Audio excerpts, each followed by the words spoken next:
Imagine this.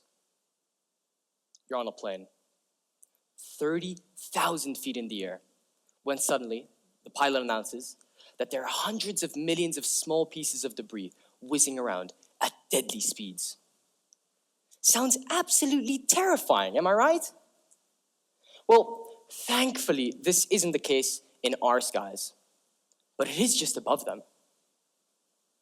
Right now, there are over 100 million pieces of debris, traveling at speeds 10 times faster than a bullet. A single screw, just 1 inch long, can shatter a $1 billion satellite or puncture a space station, threatening astronauts' lives. This isn't science fiction. It's real. And the worst part is that we put it there. When we think about space, we picture vast emptiness. But in reality, we've turned Earth's low orbit into a celestial junkyard. Ever since the launch of Sputnik in 1957, we've been sending out rockets, satellites, probes into space. Now, in essence, this isn't an issue in of itself. But what is an issue is us not cleaning after it. Among many, the main issues that factor into this problem are defunct satellites that no longer work and drift aimlessly, old rocket boosters that are abandoned after launches and just tumble through space, and even fragments from past collisions, whether it's anti-missile tests or accidental crashes. This is better known as the Kessler syndrome. Now, what is the Kessler syndrome, you may ask? Well, the Kessler syndrome essentially is a domino effect of cascading collisions, one collision after another, after another, after another. Now, we're not just talking here about lost technology. We're talking about threatening the very infrastructure that we depend on. Well, what exactly is the price of space junk? What's at stake over here? Think about what satellites do for us every day. For example, GPS, whether it's guiding your phone, your Uber, and even your flights, or climate monitoring, where it's predicting hurricanes, or even looking at climate change. And the most important one, global communications, the backbone of the internet, and your personal phone. Now imagine losing all of that just because of one uncontrollable space debris cascade. A 1 centimeter in diameter debris can shatter an entire satellite constellation, crippling industries and economies overnight. Matter of fact, in 2021, a small debris piece, only 5 centimeters wide, forced the International Space Station to perform an emergency maneuver to avoid disaster. And then there's the cost.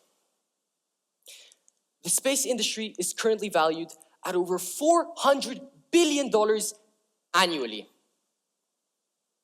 Cleaning up space debris, billions more.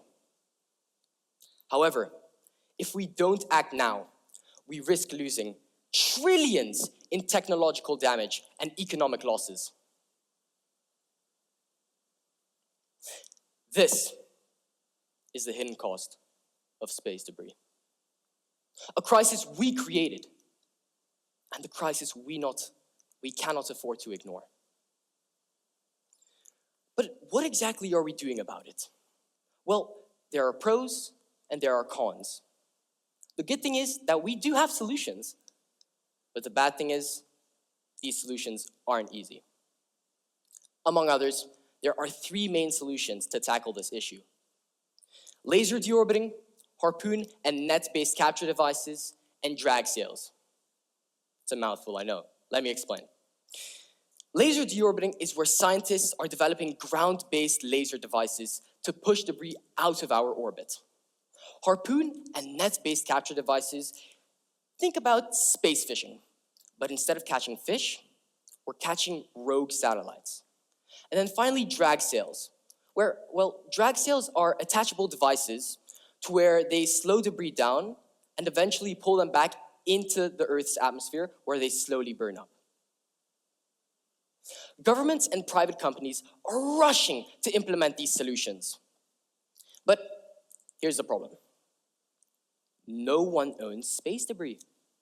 Unlike on Earth, there is no universal law for cleanup.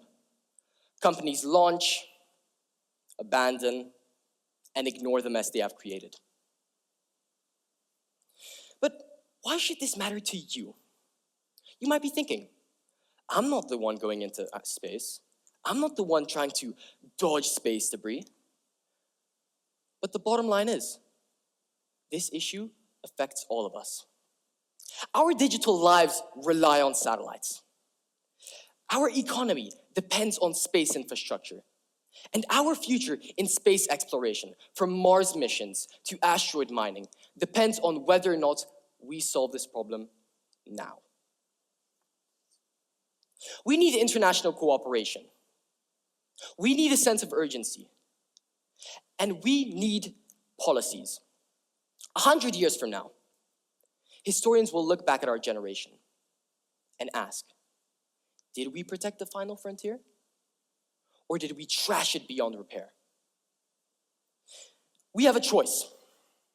We can either be remembered as the generation that ignored the mess, or the one that saved space for future exploration.